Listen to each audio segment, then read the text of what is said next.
Hello, everybody. Happy Monday. We are August the 18th. I am your host, Hung Lu. I am with Cash Property Inc. I do apologize. Hopefully, this week's session, the volume is better, the Wi-Fi is better. I am still out in the bush. There's a lot of greenery. So hopefully you don't hear too much of the background noise. I am by the what's called a bay. It's not even a lake or an ocean, but it's massive. I think there's construction going on. The highway's close by. So hopefully the volume comes through. The Wi-Fi signal is good. All right. So in this episode, we're going to be continuing with part two of making money on the buy. Right now, depending on where you are, it is a great time to get into real estate. Okay. Not because I'm not just saying that because I'm in real estate, but because there's so many properties that are available that are actually discounted right now. Okay. And so let's just go through some of those properties. Let's see if we could find something that might make sense for us to take to the next step. Okay. So last week was sort of the part one about making the money on the buy. So now it's just carrying through with looking for these properties. So I would actually recommend always using an agent to help you find the stuff and working through an agent. It's like having an admin work for you for free, right? Because the seller is going to be paying their commission. Okay. But let's just say you're just at the start of your research or you don't want to burn your bridges with some of your real estate agent contacts. So let's go into doing some of the searches on our own. Okay. Now, before I forget, thank you to those who attended the mastermind last week. We had a great turnout, a great session, and we talked about my biggest financial crisis, not the financial crisis for the whole global world or Canada, but my personal financial crisis that I went through in 2023, 2024, and what I did to bounce out of that. So thank you so very much for those who came to the mastermind. And we will continue with that on the third Friday of every month. So if you're interested in coming on and learning about real estate in a really safe, an open environment, this is the one to be in.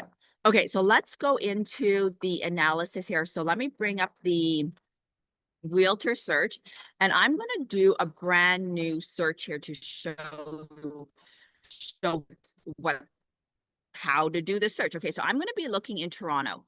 And part of the reason that I want to do Toronto, there's a couple of reasons here. Partly because I'm already in the Toronto market. So I already have a team here. It's a place that I come to visit all the time before, like I'm pretty much close to Toronto right now.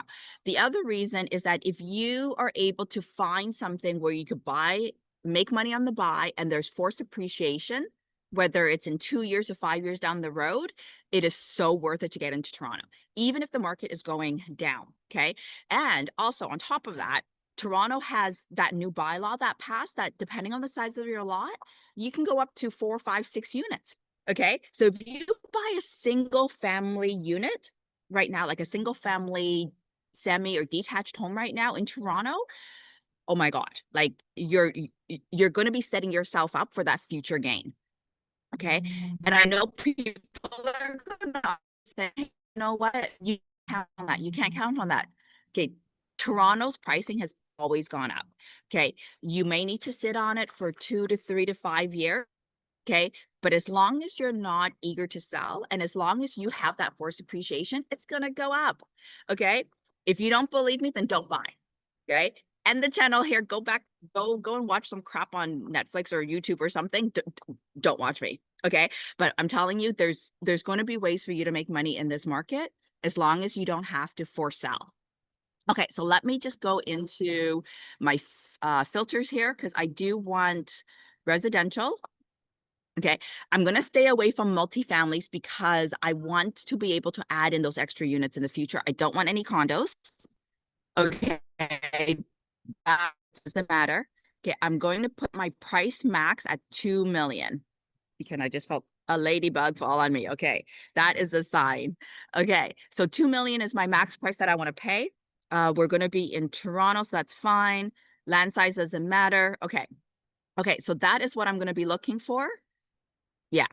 Okay, because, oh, actually, you know what? Let's see. There is a lot. Okay, so now I don't want to be in North Toronto. I want to be sort of like in the main area. Look how many properties are available for sale here. Like absolutely ridiculous. Okay, so ideally, I would love to be closer to the waterfall just for a personal, you know, personal consideration there. Look at this. Like, there's just so many properties for sale.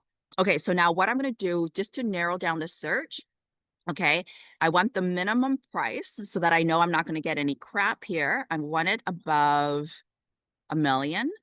And I'm going to go down and I'm going to say I want less than 1.5. Let's see if we can find anything for that. Okay. And at this point, I do want 2+ units, 2+ baths. Okay. Residential. Yeah. Because I do want to have some rental income coming in while I'm getting the permits, while I'm getting the quotes, all of that stuff. Okay. And you know what I'm going to do? I'm also going to make sure that building type. Okay. So I want it to be a house. Okay. So there we go. Oh, style, building style. Let's see. Semi-detached, detached, attached, semi-detached. What is attached and link? Okay. Does that, I guess that doesn't really matter. Okay. So yeah, and no story thing. Okay. And also too, if we can get on a major street, that would be so well. Okay. So I'm going to go up over here to, let's see. So Queen is a major street, Bloor is a major street. So let's just do this area here. Okay. So these ones are advertised a couple of times over here. Look at that. There's still 219 properties under 1.5 million. That's absolutely ridiculous for the Toronto market.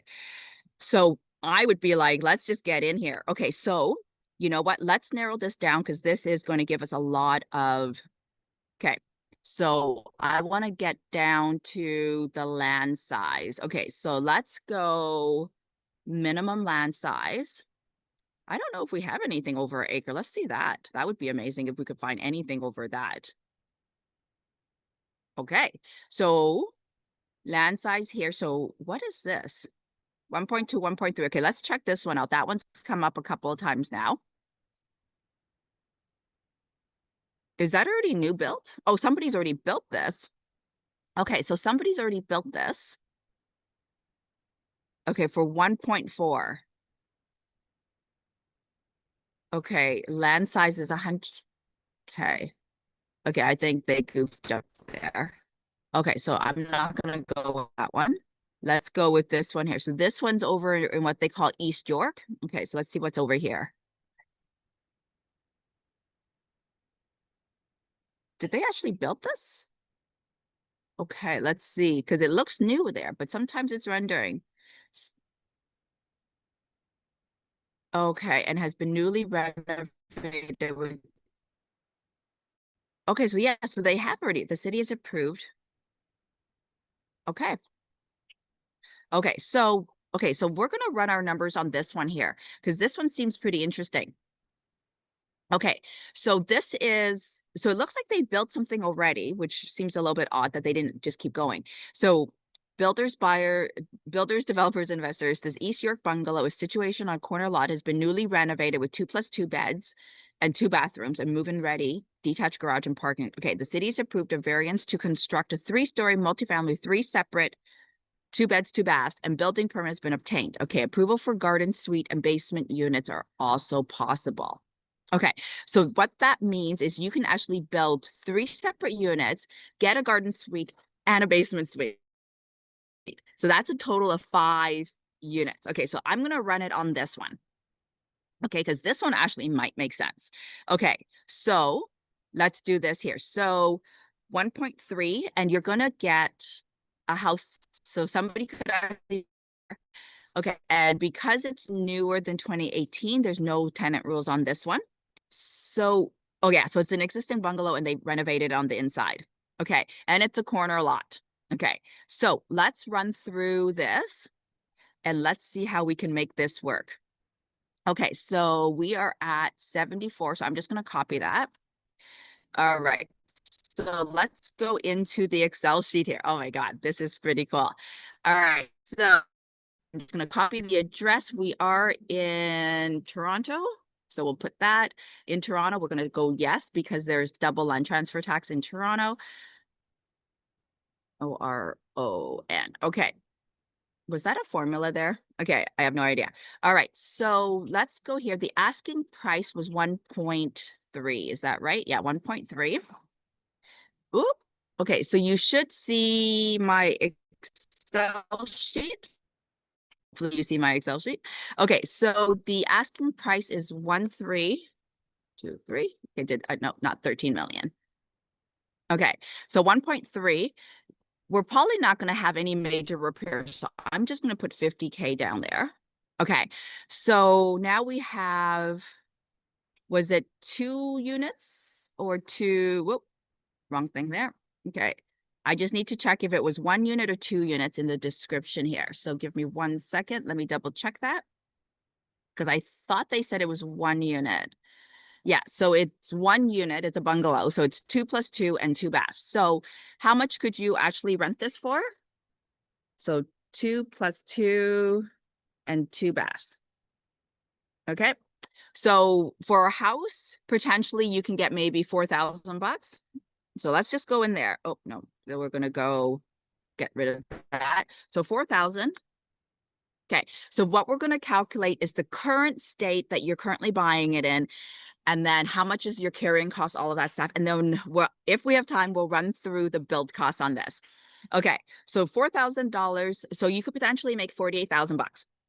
Okay. That's not a bad income to be making right off on rental income. Okay. So let's keep going here.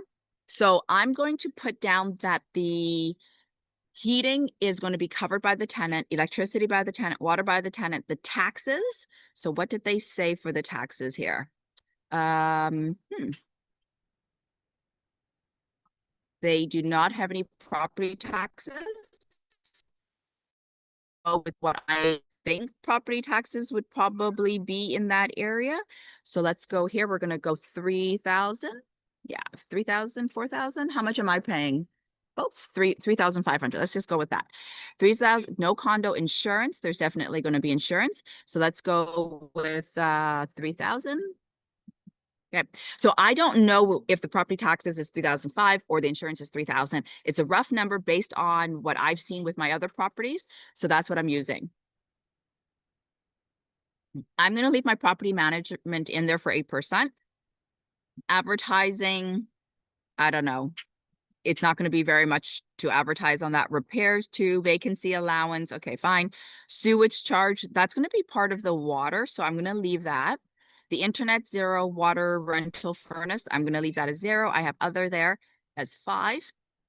Okay, so it's giving me a projected income of 0. So let's just go down here to 4,000. Okay, oh, 4,000. Okay. Okay, so after paying my expenses, I will have a monthly income of $2,700. Okay. So yeah, because I'm going to make 4,000 a month. My monthly expenses right now are going to be 2,000. So let's just say my down payment is 20%. Okay. So I'm going to need to have 260,000 as my down payment, and my balance I'm going to get from a mortgage is going to be 1%, sorry, 1 million. And I'm going to go and maybe get a mortgage for 4.5. Okay, so look at this now. I am in the negative. Okay, so this is a 25-year amortization, okay? And it will be 25 years, maybe 30, depending on whatever. Okay, depending on the lender that you go with. You're not going to be able to get the CMHC mortgage on this because it's a single family detached home, okay? So that means you're going to be carrying this property at a negative 2,400. So 2,500 for every single month until you can get your permitting done and you build. Okay, so let's now go into here and we're just going to run some quick numbers here. So if I was going to buy this property as is and operate it as is and not do any future, this is not making money on the buy. Okay, because I'm buying a brand new place, I can't add to it, and I'm negative cash flowing 2,500 a month. Okay, now this is where the opportunity comes in. So I'm going to make this a little bit bigger so that everybody can see. Okay, so what I'm going to do is I'm actually going to now tear down the building. So I'm going to demo it and I'm going to build. Okay, demo and build. So let's do that. So we're actually going to just build up a new spreadsheet just at a very high level, what this would look like. Usually I have my other spreadsheet with everything already built in there. Okay, but I was not expecting to do a demo build today. Okay, so we're going to just do a demo build. So our holding cost, okay, so we're going to have that, is going to be this 2,500, okay? And we're going to say, let's just say our time period to do this is going to be 24 months. Okay, so that means my holding cost just for the mortgage, okay, is going to be this amount. And what I'm going to do is I'm going to add in a buffer. Okay, and I'm going to add in a buffer of 25%. This 25% is because once the tenant moves out, you actually still have to pay your property taxes, insurance, all of that other stuff. Okay, so I'm just going to put in a 25% buffer. That is times this. Okay, so I'm just saying 25% times my 2,500. That's going to be $622 extra a month. Okay, so my total holding cost is going to be my 2,500 plus my 600. Okay, so did that not give me that? Okay, plus my 2,500. Okay, so that gives me a negative $3,000. So that brackets around there tells me it's a negative number, and I'm going to times that by 24 months. Okay, so this is what it's going to cost me just to have this property to carry it for 2 years until we build this 5-unit plex there. Okay, so we're going to demo and build a 5-plex. Okay, that's exciting. You're literally going from 1 to 5. Okay, that is a massive force appreciation. Okay, so now my new rents, I'm going to have, let's just say, just for easy math, we're going to have 5 units. Okay, and each unit, let's just say, is 1,500. Okay, that's actually going to be on the low end on the rents, but let's just say it's that. Okay, so that means rental income, okay, for the year is going to be 1,500 times my 5 times 12. Okay, that means I'm going to be 90,000 a year. Okay, so that's yearly. Okay, so I'm just going to assume that my expenses, okay, are going to be about 25%. For a new building, it shouldn't be more than that. Okay, so I'm going to go 90,000 times my 25%. Okay, so that means I'm going to be expecting to have 22,500 in expenses. So that means my NOI, my net operating income, is just going to be the difference of my 90 minus my 22,000. So that means I'm going to be making $67,000. Okay, so imagine going from 2,000 something, okay, from 2,800 going all the way to 60. Oh, that's year. Hold on. So I got to multiply that out. Okay, so I'm going to do a compare of 2,700. Okay, yeah, I'm going to go to my current here. And for the annual is going to be 2,700 times 12. Okay, so imagine I'm basically doubling my NOI going from a 1 unit to 5 units. Okay, and these 5 units, I'm assuming super low rents here. Okay, so that is almost doubling the NOI, which is fantastic. Okay, so now we got to figure out, okay, does it make sense to build on this? Well, how much is a 5-plex worth in Toronto? Okay, so let's just say that the after built value, okay, so this is where the appraisal would be amazing to have, saying, okay, after you're done building in Toronto, this is how much the value is going to be. So let's just say, you know what, the square footage, so the value, I'm just going to do it by square footage. There's multiple ways to do it. So we've got 5 units. So let's just say we're going to say each unit's going to be 1,000 square feet. So they're going to be large bedrooms. Okay. So that means that the value is going to be 5 units times 1,000 square feet. So that means we're having 5,000 square feet of units. Okay. And each square feet is going to be, let's just say, rental, the appraised value afterwards is, let's just say, 750. Okay, where am I getting this? Just from thin air. Okay, at this point, I don't know what the square value would be, the square feet value of a unit would be in Toronto. So that would just, require a couple more minutes of figuring that out. I'm just going to put a placeholder number here of 750. In Vancouver, the value is like $1,000 a square feet. Like it's insane. Some units are selling for like 1,200, 1,400. One of the properties that I recently looked at in Vancouver was $1,700 a square foot, and this is after build. Okay, so I'm using 750 here as a placeholder.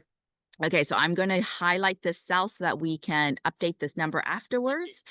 And I also want to update this 1,500 in rental units afterwards, because as you adjust those numbers, you're going to see how much the value changes. So for example, let's just say I go here and I can rent out the units for $2,000. Okay. 2,000 would be more realistic. I just recently rented out one of my one bedrooms in downtown Toronto for $2,000. So the NOI went up by 90. Yeah, so it went up to 90. So it went up by $20,000. Okay, just from that 500 per unit increase. Okay, so based on, okay, so let's just do one other calculation over here too. Okay, so I'm going to do my Uncle Vic. And if you don't know what Uncle Vic is, then you just need to go watch one of my other videos. Okay, so I'm going to assume that the cap rate in Toronto right now is 4%. Okay, I'm not going to insult Toronto by saying it's 5%. Okay, so I'm going to say here, so my Vic is going to be my 90,000. Yeah, 90,000 cap rate. Okay, at 4%. This building is going to be worth 2.2 million once it's built. Okay, so that's the value of this building. Okay, so this is the value. Okay, so this is one way to calculate the value.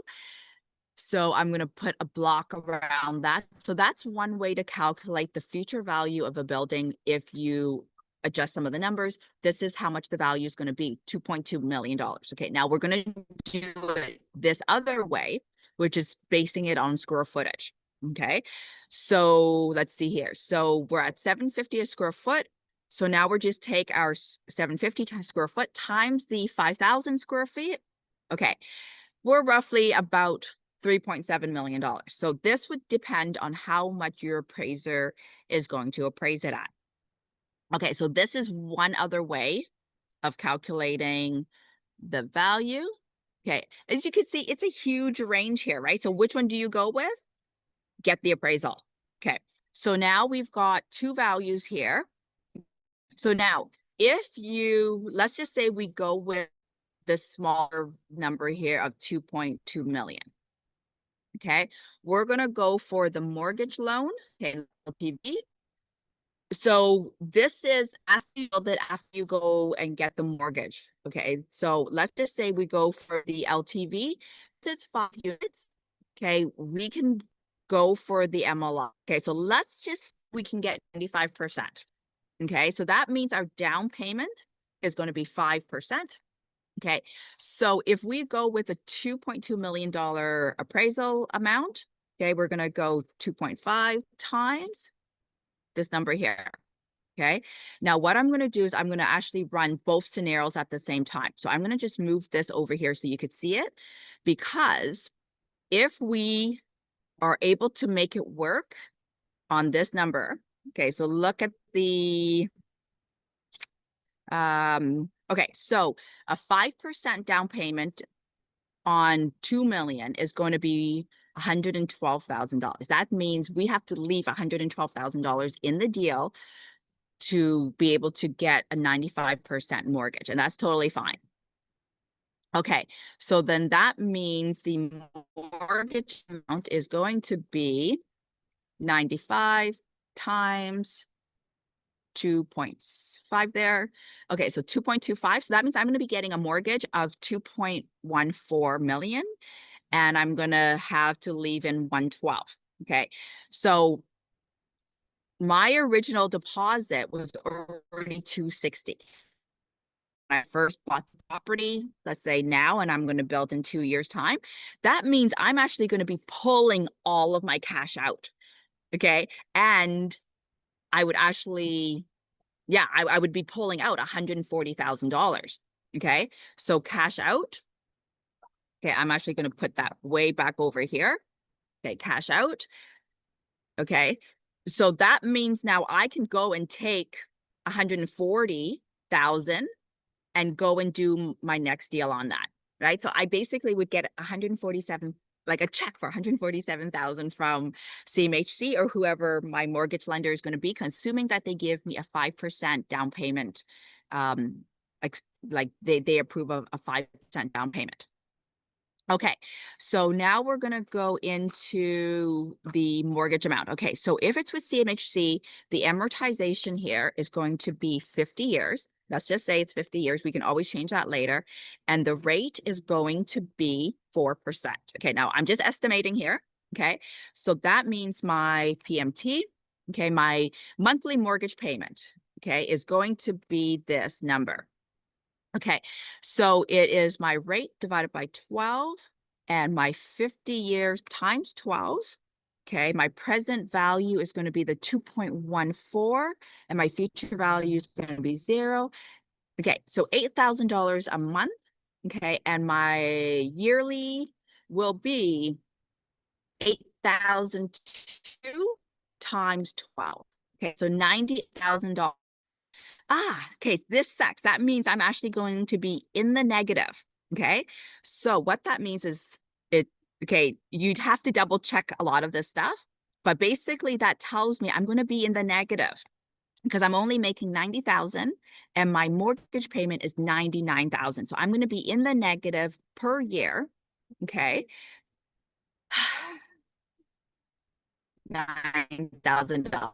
So not a great opportunity here. So what can we do differently here? Now that's part of the, I'm going to just rotate this a little bit. Where's the sun coming from? Okay. So if you can adjust some of the numbers here to make it worthwhile, then that's where this negative $9,000 will make a difference.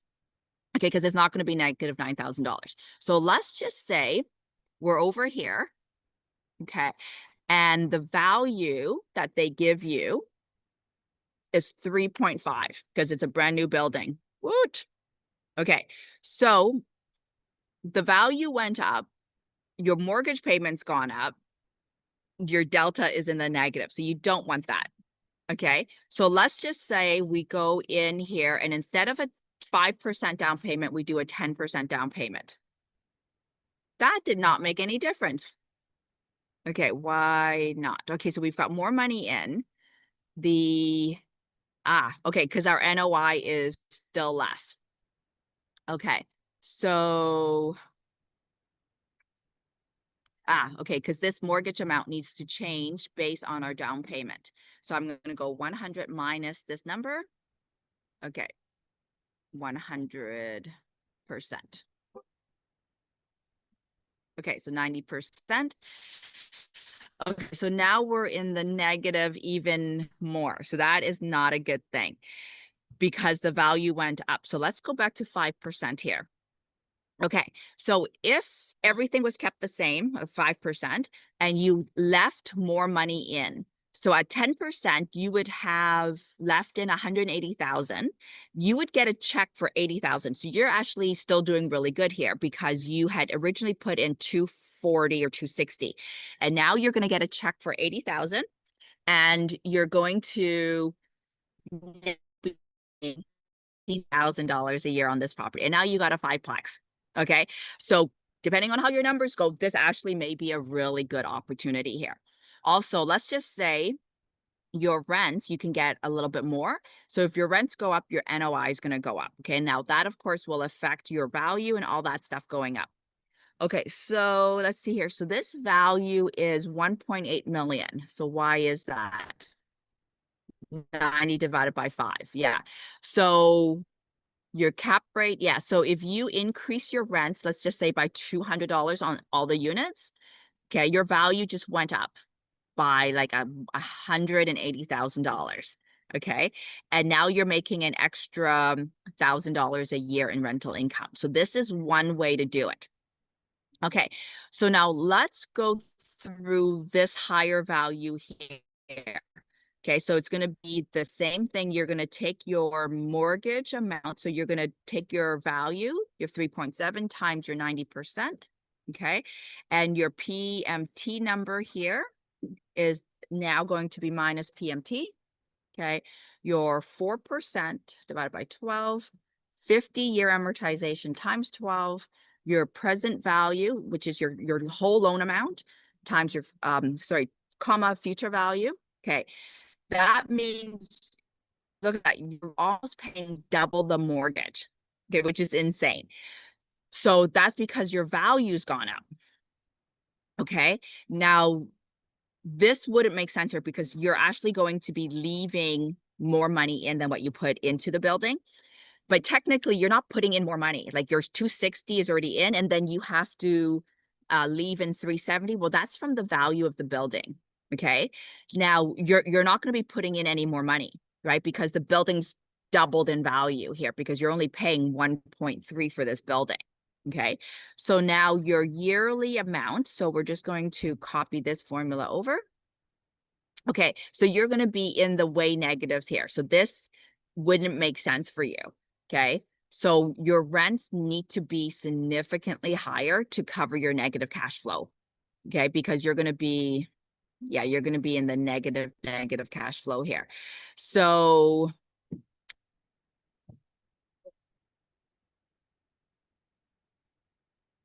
yeah. Okay. So your negative cash flow is going to be your 99,000 minus your 156. Okay. You're going to be in the hole 57,000 a year. So that doesn't make any sense. Okay.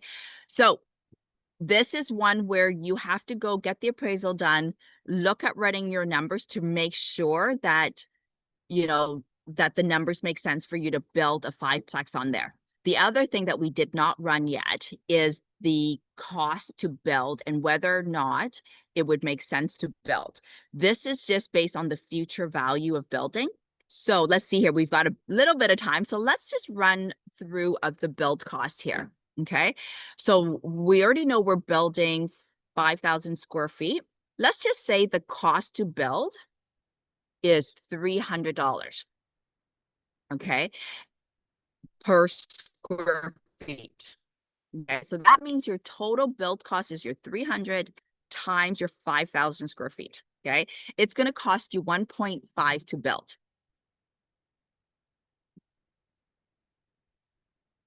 Okay, so I'm gonna say, and this is your hard and soft cost, okay?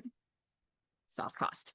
Okay, so that means now once you add in the land value, which is what we paid for way back over here at 1.3.